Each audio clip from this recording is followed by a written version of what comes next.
Poke, a traditional Hawaiian dish that has taken the world by storm over the past 10 years. What's not to love about it? Traditionally, this dish is prepared with tuna or octopus, therefore today I've decided to go ahead with some of this delicious fresh tuna. If you're not a fan of tuna, this will work equally well with salmon. Make sure your tuna steak is roughly 2 centimeters thick. The key to getting nice clean cubes is making sure that your knife is sharp. If you have a honing steel like me, straighten the edges and get stuck in. Start slicing your tuna into strips, cutting with the grain of the fish. Once you have some nice strips like this, we want to cut them into cubes. Ideally, we want to keep the cubes about 2 centimeters squared, but any size cube will do. If you want it bigger, cut it bigger. If you want it smaller, cut it smaller. Notice the colour on the fish, a deep red tuna. This shows that it is fresh and good quality, therefore suitable for eating raw. This is exactly what we're looking for. If in doubt, just ask your fishmonger for sushi grade tuna and they will supply you with the right stuff. The second component to the marinade will be onions. Grab a sweet onion and cut off both ends, slice in half and peel. Don't worry, we're not dicing, so don't need to keep the root end intact. When slicing, we don't want to cut against the grain, but instead with the grain like this. Cutting with the grain of the onion means that less cells are ruptured, therefore there's less of that oniony juice in the air to make your eyes sting. You'll cry less and you'll definitely thank me later. Once sliced, we should end up with some nice thin strands like this. Set them aside for use in a bit. The next component will be some fresh ginger. This, in my opinion, is the most important part of the marinade. Freshly grated ginger takes this to a whole new level and is so refreshing when eaten alongside the other ingredients. Peel and grate your ginger and you should end up with a nice heaped teaspoon. Quick tip, use a teaspoon to peel your ginger and you'll find this so much easier. Component number 3, sesame seeds. We want to lightly toast these so they become fragrant. Grab yourself a pan, place a few tablespoons of seeds into it and toast over a medium heat. As these are so small, when we warm them, they release oils and tend to clump together. Because of this, you want to make sure you continuously stir them. This should only take about 10 minutes, and remember to keep an eye on them as they burn so easily. The final component to prep is the nuts. Here I'm using macadamia nuts. In a pestle and mortar, go ahead and crush a tablespoon of macadamia nuts until they get a lot finer and there are no large chunks showing. This goes so well in the dish and adds a wonderful texture to it. Not only the crunch of the slightly larger chunks, but the more ground down dust-like nuts mixed with the other ingredients and help thicken the marinade slightly. This way, each cube of tuna you get will be covered in this delicious fragrant marinade. So now it's time to assemble. In a clean bowl, add your 2 centimeter cubes of freshly sliced tuna, roughly 180 grams, a small handful of the sweet onions that you didn't cry over, roughly 20 grams, grab yourself some light soy sauce, shout out to Kikkoman, and pour in 1 tablespoon of this. We then want to grab some sesame oil and use 1 tablespoon of this too. Throw in your freshly grated ginger, 1 to 2 teaspoons of toasted sesame seeds that you didn't burn, and 1 to 2 tablespoons of the ground macadamia nuts. For an added little kick, I'm going to add in some gochujang flakes. This is simply Korean chili flakes. Give everything a good mix until all of the tuna has been covered in some of the marinade. If at this point you want it saltier, simply add in some more of the soy sauce. Cover and place in the fridge for at least an hour, ideally 2 hours. When you're ready to serve, bring this out at the last minute. The amazing thing about this dish is the contrasting cold meat served on top of the bed of warm rice.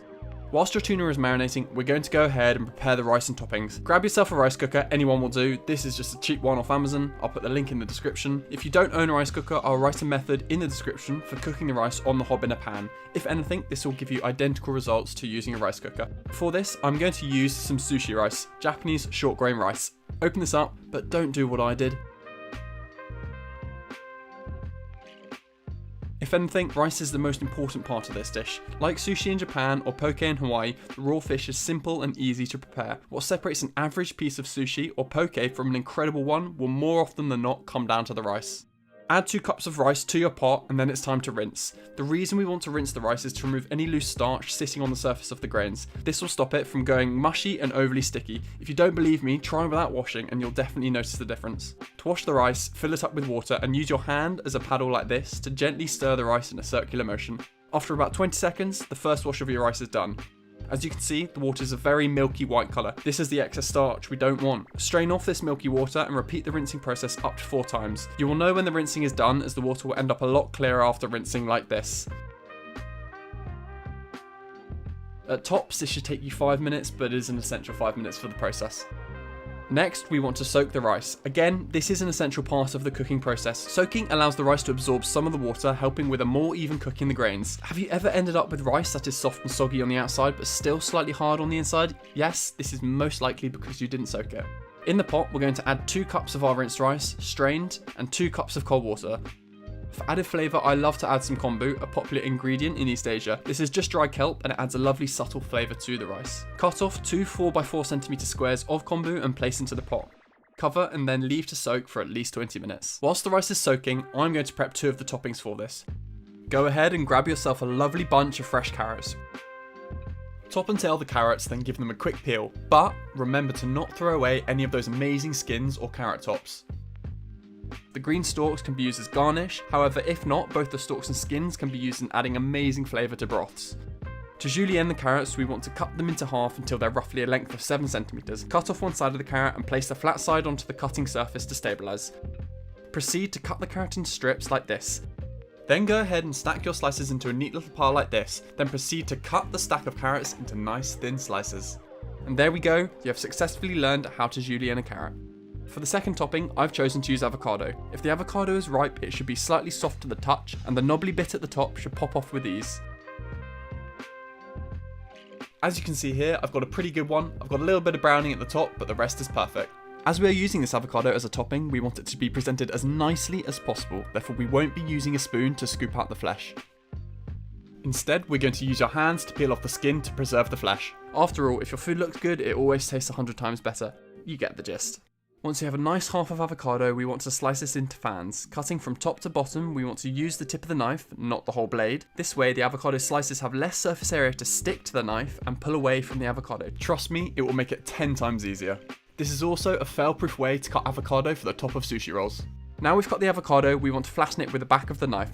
Gently push down and there you'll have a neat presentation. As I'm preparing the avocado a few hours ahead of making this dish, we want to make sure it doesn't go brown. If left untreated, the avocado will go brown very quickly as it oxidizes in the air. To stop this, I like to cover my avocado in lime juice. Grab yourself a lime and simply roll it in the palm of your hand to release the juices. The antioxidants in the juice will prevent the avocado from browning. Cut it in half and squeeze it over the top of the avocado. Cover and set aside until ready to use. For the final garnish, I've decided to go ahead and use some nori. Yes, this isn't traditional, but I love the added salty sea flavour, as well as the look of the thin strips sprinkled on top. Looks beautiful, gonna taste good. Fun fact, the little pack of balls inside your packets is actually there to remove any moisture from the air and to keep your seaweed dry and fresh. Just don't eat it. Cut a nori sheet in half and then half again. Proceed to cut very thin strips across the piece of seaweed until you get wispy strings of nori like this.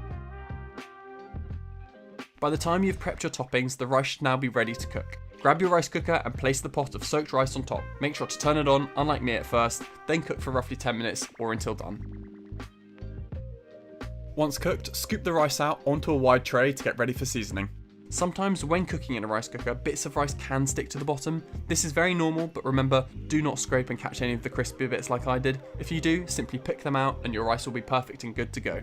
For the seasoning, I'm using a simple mix of 3 tablespoons of rice wine vinegar, 1 teaspoon of sugar, and a pinch of salt. Grab a wooden spatula and turn to 45 degrees. Proceed to slowly drizzle the seasoning onto the spatula whilst making a flicking motion with your hand. This way, the seasoning will be evenly spread over the rice.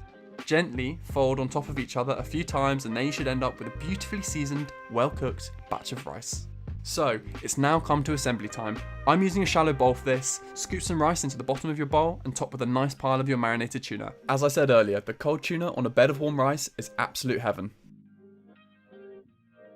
Add some of your julienne carrots to one side and then your green, not brown, avocado to the other side. Place some of your wispy nori strips on top of your tuna. For an added touch, I'm going to use some Japanese spice mix, togarashi. Sprinkle a bit over your tuna and some onto your avocado. And hey, there you have it, a delicious homemade poke bowl, fresh, tasty and very satisfying to eat.